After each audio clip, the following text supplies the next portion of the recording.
n'importe lequel, que ce soit le GTK, que ce soit la chorale dirigeant, ou bien l'autre chorale que j'aimerais bien entendre, vraiment n'importe lequel.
Je me découvre que toutes les filles,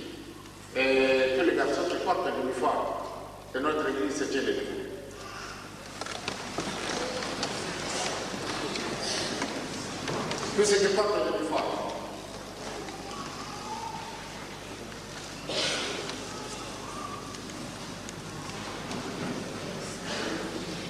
Je m'excuse beaucoup de vous avoir dérangé, mais c'était une nécessité. Je voudrais vous poser une petite question.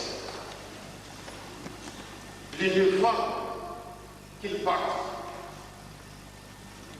et pour arriver à porter cet uniforme, vous devez d'abord être qui? Humaniste. Comment? Humaniste. Comment? Humaniste.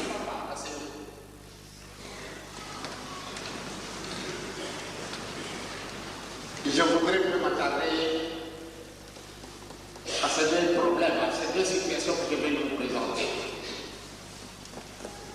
Mais je vous dirais que c'est une partie remise, comme on nous a dit tout à l'heure. Notre Papa Mawawa, ce n'est qu'une partie remise. J'ai développé ça dimanche, parce que j'attends beaucoup de nos frères et sœurs qui m'habitent, sont tellement nombreux, qui viennent de Bruxelles et qui vont venir de la Suisse, ils seront ici.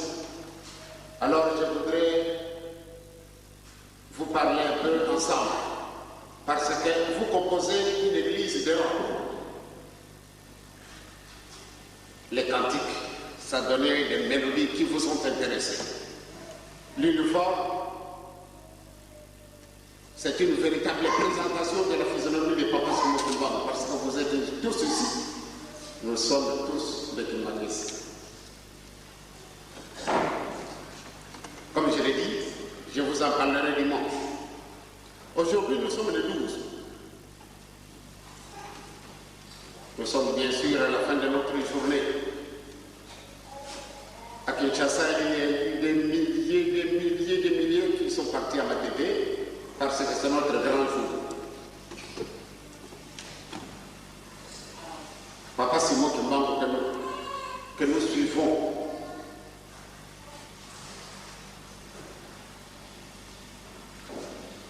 son nom est devenu tellement populaire. Mais notre maman Kassuera qui nous a prêché, elle a été tellement éloquente quand elle parle de papa.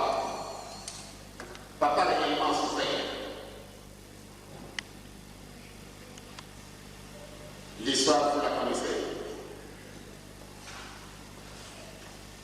J'ai dit que vous représentez Papa Simon Kimbangu en Europe.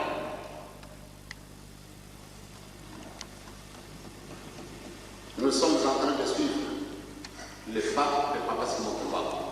Mais Papa Simon Kimbangu a connu des tracas que vous ne pouvez pas imaginer l'ampleur. Papa a réellement souffert.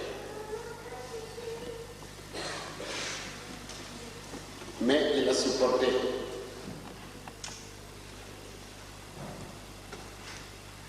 S'il y a des personnes qui ont souffert au monde, je pense que Papa Simon Kimbangu a une grande partie. Il a enduré des souffrances incroyables, mes frères. Vous vous trouvez dans un milieu que je dirais qui n'est pas le nôtre. Vous vivez actuellement en Europe, mais vous êtes des appelés de Dieu. Franchement, Dieu vous a parachuté en Europe pour venir installer cette œuvre qui a été détruite, qui a été, je ne sais même pas comment le terme que tu disais pour que vous sachiez que réellement cette œuvre a été complètement encerclée de manière qu'elle ne puisse pas exister. Papa Simon Kimbangu, moi je l'appelais mon père. J'appelais Papa Simon Kimbangu papa. Moi j'ai connu Papa Simon Kimbangu quand j'avais 3 ans. C'est ce qu'il dit. Moi j'ai connu Papa Simon Kimbangu quand j'avais 3 ans. Mais qu'est-ce que ça pour un langage? Maintenant j'ai des enfants. José là. Il sait bien comment il suit son papa. Ah, c'est lui là mon papa. Ah, papa. Les amis, les amants, ils vont arriver, les mamans qui battent tout le monde. Ah, papa. C'est moi qui suis leur père. Moi aussi, j'ai confondu. J'ai voyé papa, c'est moi, c'était mon père. Il revient n'importe où, eh bien, je file pour aller monter plus sur ses écoles. Parce qu'il était mon père, oui, il est mon père. Même si j'étais sale, mais je n'hésitais pas parce que papa revenait du champ, du marché, et je me précipitais pour aller monter sur ses épaules, pour me rendre agréable, parce qu'il est mon père. Mais à partir du 6 avril,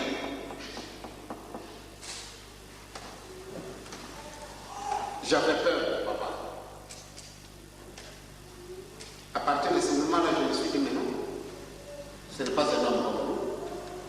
Alors, malgré mon petit âge, j'ai 3 ans, mais je connaissais très bien ce que papa a fait. Les premiers jours, la réaction qui a été négative vis-à-vis de la personne soignée, Maman Diandol, que vous connaissez. Et bien à partir de ce moment-là, on commence à avoir peur. Papa, qu'est-ce qu'on dit? On apporte un peu mille et une choses. Mais les gens qui nous entouraient, ils faisaient toujours usage de la Bible. Jésus, quand il devait s'en aller, toutes les promesses qu'il avait faites, entre autres, il a envoyé ses apôtres de faire le monde entier. Faites le païen chrétien. Et tous ceux qui pourront en moi feront des choses que je fais, et même plus. Maintenant, le 6 avril, nous voyons Papa Simon faire une exhibition qui dépassait le règne de l'homme. Particulièrement de l'homme noir. J'aime bien ajouter ça. Particulièrement l'attention de l'homme noir, l'entourage de Papa Simon Mbambo était surpris. Mais les plus âgés n'avaient pas de surprise. Bien sûr, quand ils ont vu la première chose que Simon Mbambo a fait, ils se sont concertés. Ce sont des gens illettrés. Mais les gens de la Bible, ils devaient fouiller les Saintes Écritures pour savoir exactement d'où est venue les forces qui ont alimenté le corps de papa pour qu'il pose sa main sur la tête de Maman Diandol et que celle-ci recouvre sa santé. En fouillant la Bible, bien sûr, ils ont découvert que c'était une réalité. Donc c'était une joie pour eux, c'est une véritable retrouvaille que parmi eux, qui semblaient de nègres, de malheureux. Parce que jusqu'à là, l'homme noir qui était-il? Et jusqu'à présent, l'homme noir, comme vous êtes là, qui êtes-vous? Vous pouvez faire des très bonnes études, même diriger toutes les universités du monde, mais vous ne faites rien. Il vous manque quelque chose. Vous n'avez jamais pensé à ça. Vous n'avez jamais manqué à ça. Tout d'abord, l'homme doit se découvrir. Aussi longtemps que nous n'allons pas nous découvrir, mes chers amis, nous resterons toujours derrière les autres. Cherchez tout d'abord qui êtes-vous. Une fois que vous allez vous découvrir, alors à partir de ce moment-là, vous allez prendre au sérieux votre personnalité et surtout votre présence ici en Europe. Vous, en tant qu'humaniste. Les autres peuvent venir, c'est normal. Mais vous êtes doté de 2 missions. Tout d'abord, j'ai dit qu'en 1921, j'avais 33 ans. Aujourd'hui, je suis dans ma 73e année. 3 ans et 73e année. Donc, 70 ans durant, nous sommes en train de traverser une grande période. Vous êtes parachuté ici en Europe, vous avez missions. Les uns pour venir étudier. Je pense que c'est l'argument le plus puissant. Nous allons utiliser. Mais les conditions pour quitter là où vous êtes né, dans votre pays d'origine, pour venir en Europe, ce n'est pas facile. Donc, vous êtes arrivé en Europe de différentes manières. Et vous avez utilisé même les mensonges pour essayer de vous asseoir. Et les trois quarts, c'est ainsi. C'est pour que vous puissiez avoir soit de vous instruire, soit de travailler quelque part afin de pouvoir aider la famille que vous laissez dans le pays où vous êtes sortis. Ça, c'est la première mission. La seconde, vous êtes humaniste. Quand vous êtes parti, que ce soit le Congo, que ce soit de la Zambie, que ce soit des Zaïre, que ce soit de l'Angola, soit de n'importe où, vous êtes humaniste. Vous arrivez ici en France, ou bien en Europe, vous découvrez que certains de vos amis, bien même si vous n'êtes pas connus, depuis les Zaïre, depuis l'Angola, depuis le Congo, vous arrivez ici. Vous dites que nous sommes des humanistes. La meilleure mélodie, l'uniforme, que je vous expliquerai dimanche, ont une grande signification. Papa, c'est votre maman quand elle a commencé le travail. Eh bien, ce n'est qu'à ce moment-là que beaucoup de secrets sortaient. Les secrets les plus intéressants pour moi, c'est celui qui me concerne.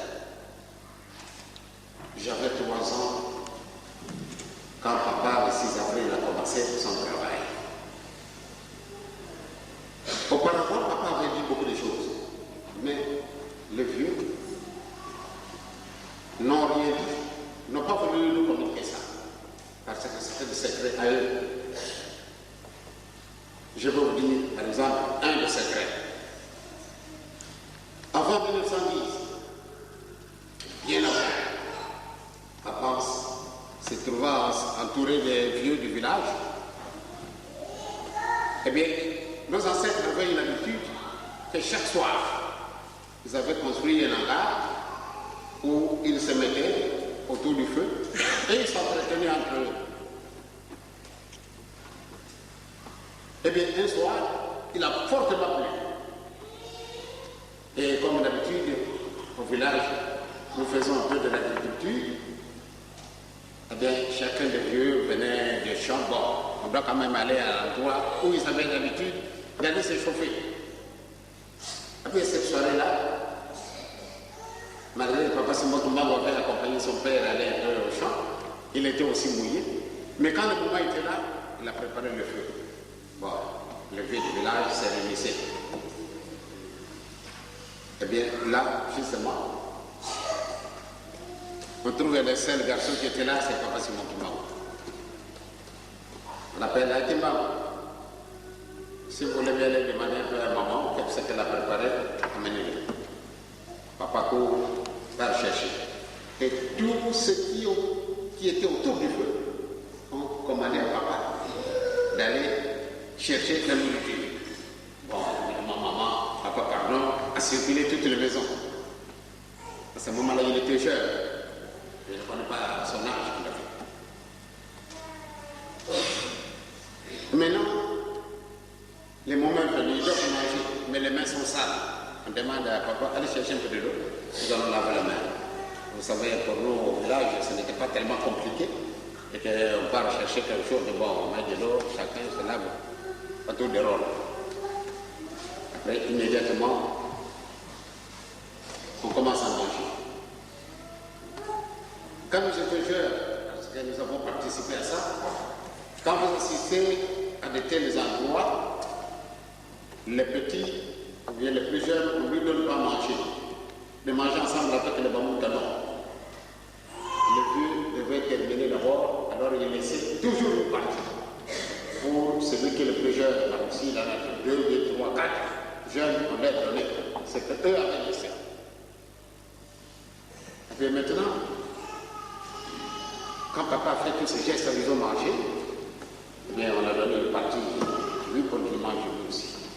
Maintenant, tout le monde admirait vraiment l'obéissance de Papa Simon Kumbangu. Je dis bien l'obéissance. Tout le monde disait à son père, il m'a dit que vous avez un fils qui est extra. Il s'est soumis à nous tous. Nous lui avons recommandé. Et maintenant, nous avons terminé à manger. Nous lui avons remis les assiettes avec lesquelles nous avons mangé. Et il est allé remettre. Maintenant, c'est vraiment qu'il est là. Vous avez fait un fils. Félicitations. Tout le monde est présenté de félicitations à cause de l'acte que Papa Simon Kumbangu avait fait, à cause de son obéissance. Retenez-vous bien le bien. Parce que le dimanche, il a amené de représentation sur le Seigneur le Bouddha. Eh bien, Papa observait son père. Il observe. Son père ne dit rien, mais ne faisait que sourire. Parce qu'en Congo, nous avons un langage que nos ancêtres utilisaient.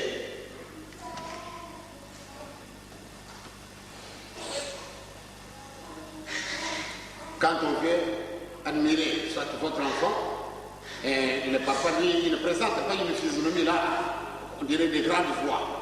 Mais ça se passe à l'intérieur, on est en train d'admirer mon enfant. Donc c'est moi, c'est grâce à ma contribution que mon enfant est arrivé à réaliser de telles choses. Et bien, maintenant tout le monde admire. Papa regarde son père, maintenant il dit à son papa, hey, papa, vous êtes content? Alors son père dit, mais comment mon fils, vraiment je suis fier de votre comportement. Il dit, vous savez, ce n'est pas parce que vous êtes là, ou bien vous tous vous êtes là, que je le fais parce que j'ai dû me soumettre à la volonté de celui qui m'a envoyé. Alors évidemment, ce qui était proche de lui, même le père de papa était, le père de son père était encore là. Pardon, le père de papa était là. Alors à partir de ce moment-là, tout le monde, qu'est-ce qu'il a dit?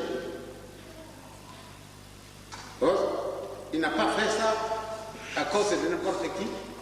Peut-être qu'il a peur, peut-être qu'on ne va pas lui donner à manger, mais il a fait ça à cause de celui qui l'a envoyé. Alors maintenant, son père a adopté une attitude assez bizarre. Alors il regarde son papa et lui dit même, papa, vous ne savez pas, avant votre naissance, moi j'étais. Alors c'était une blessure grave. Non simplement par Carapayela, mais toute l'assistance et surtout le père de notre papa dit, ah, nous t'es collant. Qu'est-ce que tu as dit? Il dit, et vous aussi, vous savez, avant que vous ne fusionnez, moi j'existais. Alors c'était un langage tellement violent, et tout le monde a médité, mais comment? Vous avez obéi, vous vous êtes soumis, tout ce que nous avons demandé, vous avez fait. Maintenant vous êtes en train de dire des choses qui dépassent notre. Alors tout le monde s'est révolté. Ah, mais vraiment. Il dit, vous tous, vous êtes ici. Entendez-moi bien. Mon père, avant qu'il ne soit venu au monde, moi j'étais. Même son père, qui est mon grand-père, mais mon grand-père, avant que vous ne veniez au monde, moi j'existais. Alors il leur dit, vraiment vous tous, vous êtes fâchés. À cause de mon langage. Tout à l'heure, vous m'avez admiré, mais cette fois-ci, parce que je me suis soumis à la volonté de Dieu, et maintenant, vous autres, vous vous révoltez. Papa, vous ne verrez pas ce que je veux faire, et mon nom partira dans le monde entier. Mon nom partira dans le monde entier. Et vous verrez, si aujourd'hui vous doutez, mais c'est ainsi. Mais papa, vous ne verrez pas ça. Même ma mère non plus. Alors il montre tout ce monde qui était là.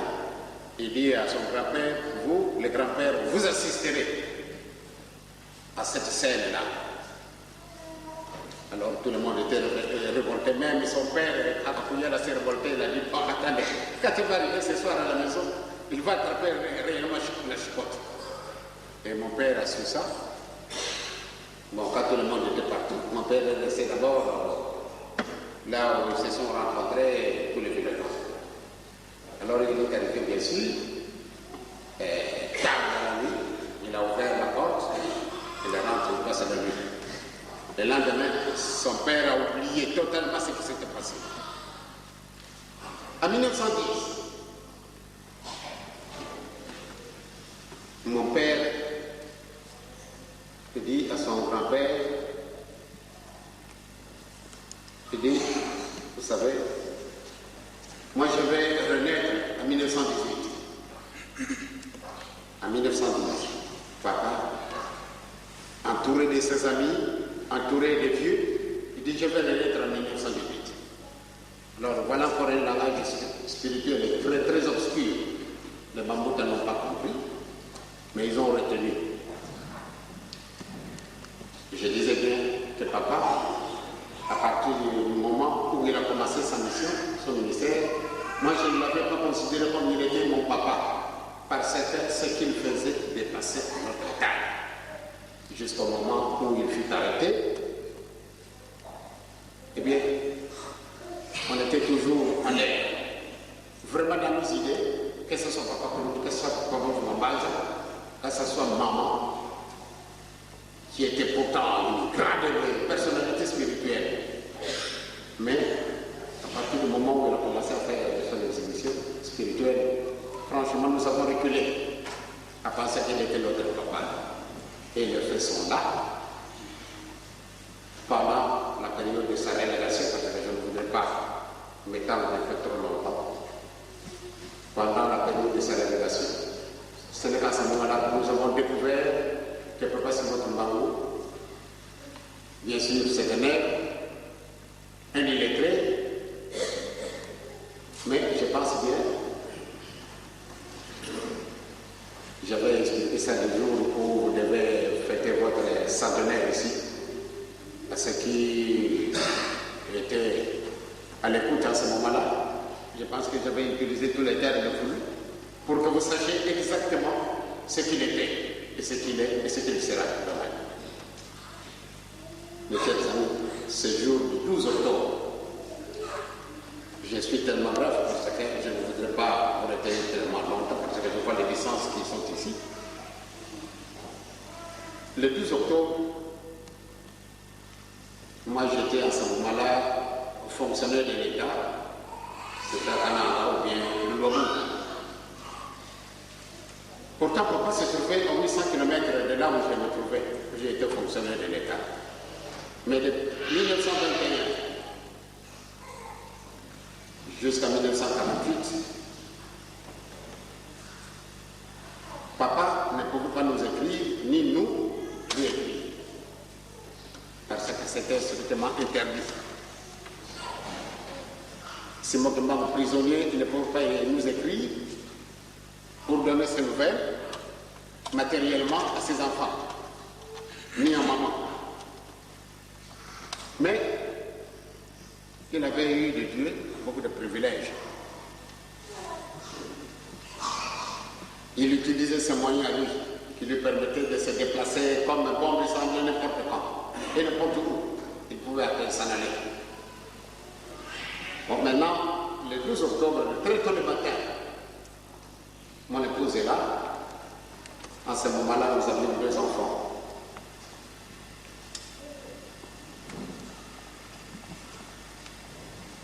Ma Marie, ainsi de Christine.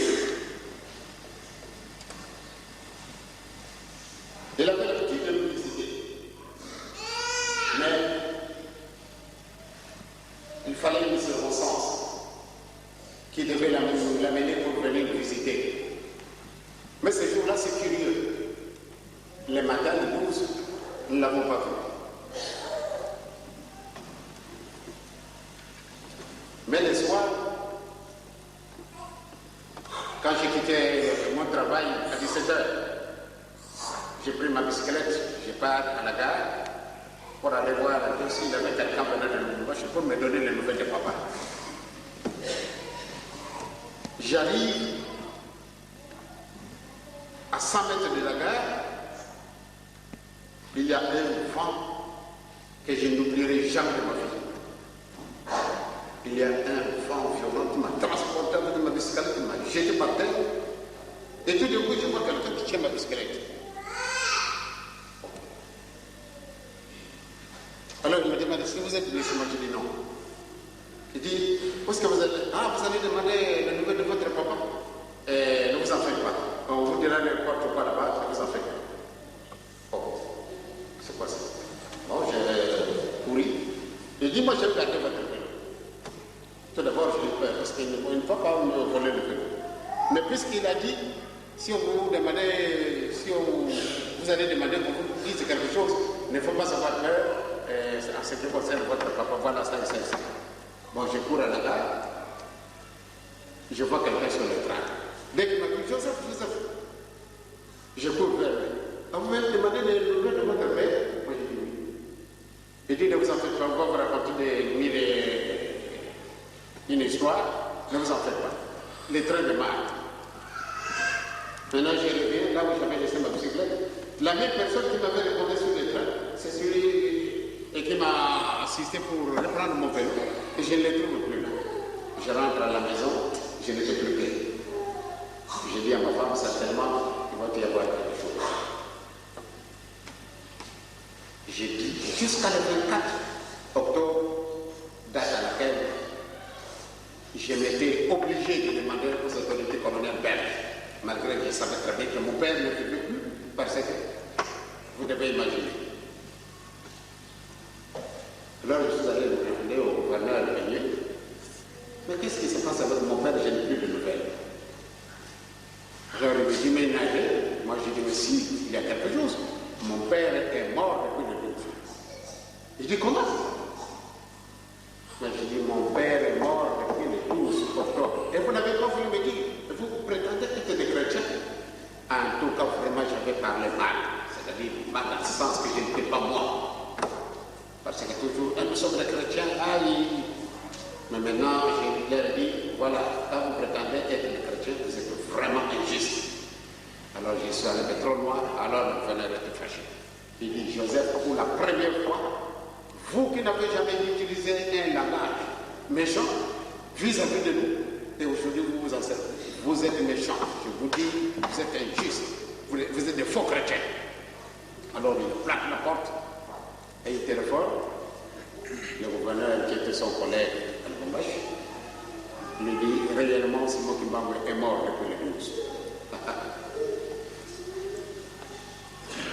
Maintenant, le gouverneur Beignet,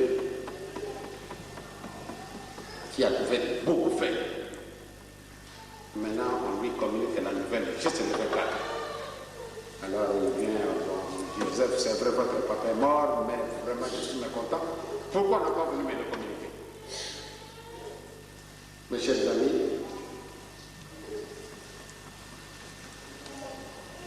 Papa Simon Kimbangu est mort. Ce jour-là, les gens ont fêté ce qui n'aimait pas Papa Simon Kimbangu. Mais Papa Simon Kimbangu, avant sa mort, je pense que c'est Papa Sapaba que connaît Papa Yefa,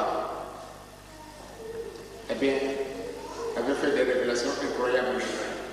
Et nous avons entendu beaucoup de bruit, voilà, c'est mon s'est converti au catholicisme. Ne vous en faites pas. Le Christ est mort.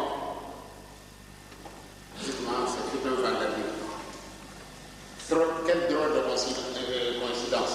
Papa meurt un vendredi. Jésus meurt très tôt le matin. Papa Simon Kimbangu meurt à 15h. Comme il avait prévu et qu'il avait dit à sa papa qu'aujourd'hui, à 15h, je vais mourir.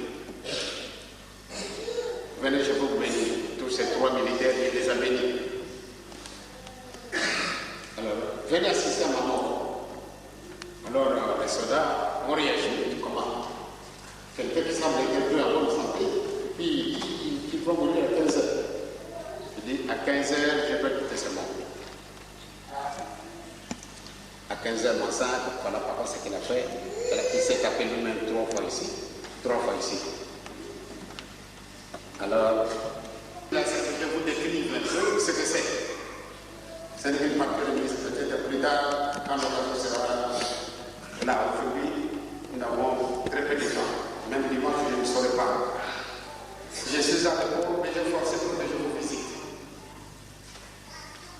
La mélodie, l'uniforme ont une grande signification. Je vous le décrirai dimanche. Quel est bon Dieu nous aide. Mes chers amis, c'est une date que vous ne devez pas oublier. Nous avons beaucoup bénéficié. Et si nous étions malins, on vérifie. On disait tout à l'heure, là, même dans les programmes, on dit voilà, c'est les 39e année que Papa Simon Toumba est mort. C'est une réalité. Mais si nous devons prendre le vrai aussi de l'histoire de Papa Simon Toumba, franchement, je pense que le bon Dieu nous aide. Aujourd'hui, vous êtes en France, et vous êtes en Europe, vous êtes en train de composer l'église d'Europe. Donc, il n'y a pas de Belge, il n'y a pas de Français, il n'y a pas de Suisse, il n'y a pas de Portugais, ni des Espagnols, parce que si j'ai cité tout ce point, c'est parce que vous êtes déjà là. Vous êtes déjà groupés. Dans tous ces pays-là, ils se sont groupés. Vous composez donc une église de l'Europe. Vous devez rester très unis. Vous ne devez pas voir, et que c'est là certains Aïrois, certains Congolais, mais nous sommes tous des Kibanis. Nous sommes des Kibanis. Eh bien, mettez ça au premier plan. Alors, je vais vous ouvrir toutes les portes, et franchement, vous allez réussir. Mais si vous continuez à vous partager avec les gains, pour passer de là-dedans, nous ne sommes pas des Aïrois, nous sommes des Kibanis. Nous ne sommes pas des Congolais parce que nous sommes des Kibanis. Le dimanche qui, ma mémoire peut me permettre, nous allons essayer de nous référer sur certains passages bibliques pour que vous sachiez très très bien que vous êtes en mission ici à France. En quiconque vous dit, les filles vont prophétiser.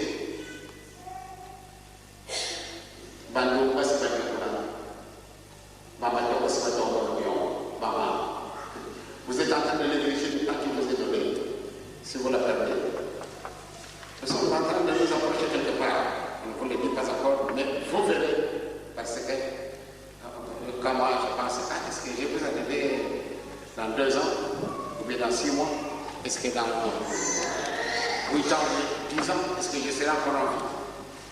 Parce que je suis devenu trop vieux. Mais, n'oubliez pas, beaucoup de choses se préparent. Et nous devons le préparer aussi. Pourquoi vous êtes venus? Soit pour préparer votre avenir, pour pouvoir aider votre famille, vous aider vous-même et aider votre pays.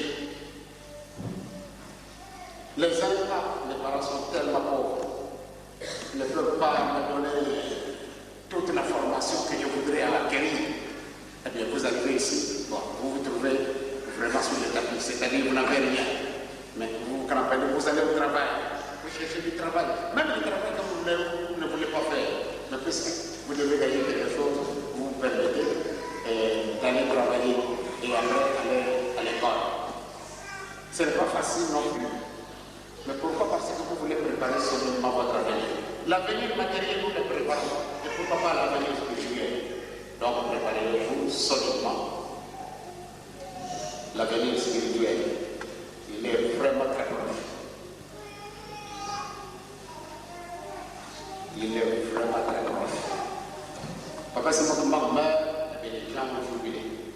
Et quand on l'a vu, eh bien les gens sont restés vraiment coincés quelque part. Malgré qu'on l'a vu, mais on n'a pas pu l'arrêter. Jésus, il meurt un vendredi matin. Vous connaissez l'histoire. Ses ennemis, même le Moudamoutou Caïf, et qui disaient, mais celui-là, il faut l'éliminer. Et puis après, mais comment il est mort? C'est fini. Il est ressuscité. La même personne qu'on la voit, mais on n'a pas pu mettre la main. On n'a plus la tête. Jusqu'à il est parti au ciel.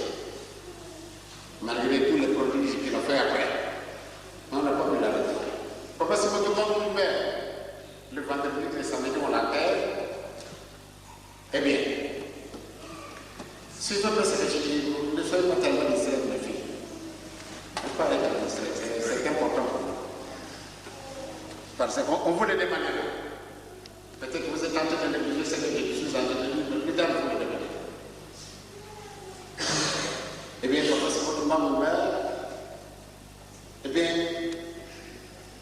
on met le gars. Mais le gars vient de voir et il trouve que, ici, vraiment, comment nous sommes passés la nuit ici au cimetière, mais puisque nous sommes des militaires, nous avons des armes, nous n'avons pas de. Mais, quand papa Simon Kimba vous sortait de là où on l'avait caché dans la terre, les militaires sont allés dire la vérité que qu'on le veuille ou non, cet homme, c'est qu'il est ceci. Et il part laisser alors. Tous les Belges qui nous ont colonisés étaient présents. Ils l'ont vu, mais on ne l'a plus arrêté. Jusqu'à présent, on ne peut pas l'arrêter. Donc, qui est-il cet homme-là? Encore une fois, mes chers amis, mes chères sœurs, je vous demanderai d'être correct dans ce que vous devez faire. Au sein de notre église, nous ne dansons pas. C'est peu de choses, mais ça a une importance capitale.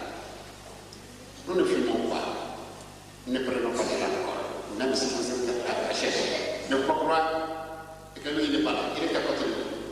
Alors, moi, je ne voudrais pas que l'église dérobe, qui doit s'épanouir. Il a une église aux États-Unis. Donc, une église américaine. Une église qui humaniste américaine, comme l'église humaniste d'Europe. Moi, je voudrais que quand vous allez vous rencontrer, qu'il n'y ait pas de distinction entre eux et nous. Que vous allez aux Zaïre, nous avons le même principe, le même comportement. Donc, mes chers amis, ce sont des petites choses de rien de tout. Vous dites que parce que nous sommes en Europe, nous devons nous permettre le luxe de danser, de boire, d'aller dans les voitures de nuit. C'est une honte pour vous. Ça ne peut pas se faire.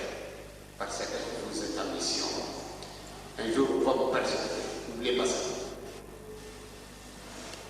Ces gens-là, quand ils vont vous brûler les yeux et qu'ils verront comment vous allez vous comporter, vous aurez beaucoup de blancs qui se feront humanistes.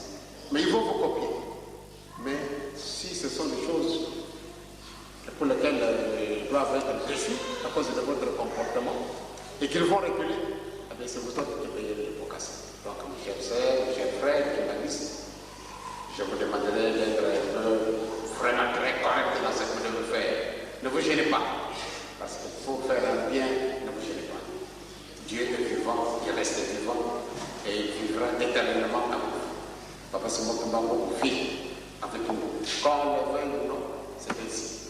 Sinon, je vous ai pris le temps, je termine ainsi.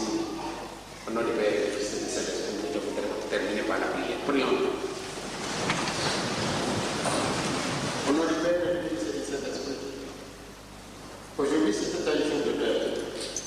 Mais aujourd'hui c'est devenu une journée historique, oui, anniversaire.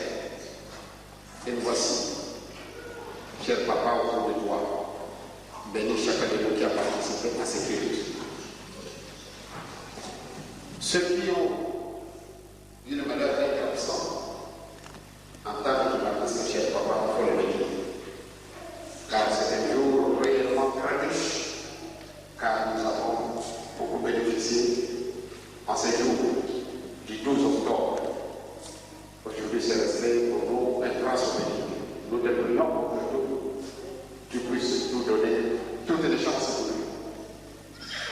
Tes enfants, cher papa, qui vivent avec nous, question du travail, question de place pour loger, question des papiers pour être en ordre. Ce sont des souffrances qu'ils ont. Je pense bien, avec ton concours, ils peuvent facilement bénéficier de ce dont ils ont besoin. Et les assister tout le temps pour qu'ils soient eux-mêmes fidèles à leurs engagements, qu'ils prennent librement. Car notre voie est la voie la plus compliquée, la plus difficile, la plus pénible. Car nous composons une institution qui émane d'un être, donc qui n'a pas de valeur. Je te prie, cher Seigneur, pour que tu puisses aider cette communauté pour qu'elle connaisse un développement malgré les tracas, mais qu'elle se développe davantage afin d'arriver à une conclusion de bénéficier de ce qu'ils sont en train de s'élever ici-bas, on doit bénéficier de cet esprit. Amen.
j'aime à dire ceci.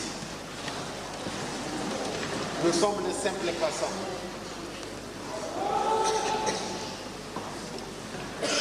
Nous sommes les simples passants. Il nous arrivera un jour que je sois privé de vous. Je ne vous décevrai jamais. Moi, je dois arriver là où se trouve mon corps. Et je voudrais que vous tous qui me suivez, vous arriverez à cette destination. Je ne prendrai jamais quelque chose à faire. Quand vous entendez qu'on me traite de voleur, vraiment soyez fiers. Jamais. J'ai des grands fonctionnaires de l'État. Mais l'État ne m'a jamais puni. Jamais. Donc, quand vous appelez, voilà, papa, votre papa c'est un voleur. Non, non. C'est-à-dire, moi, ce que je n'aime pas, s'il doit me traiter de voleur, et moi, je voyage beaucoup. Et quand je trouve qu'on a réglé ma fille, d'une manière diabolique, un sorcier ou une sorcière emballe mon enfant, et que je ne peux pas le laisser. Je dois le libérer. Je pense que vous m'avez suivi. Quand je voyage, je vois beaucoup, surtout maintenant que nous sommes à la fin de l'année, les gens se préparent pour les personnes qui doivent vous bouffer à la Noël. Alors, quand moi je passe, les missionnaires, je ne voudrais pas citer leur nom, ils ont dit à Mfoko, Mfoko vous le connaissez, il a été fait la réponse. Ils ont dit à Mfoko, ah, votre papa là c'est un élément dangereux. Nous préférons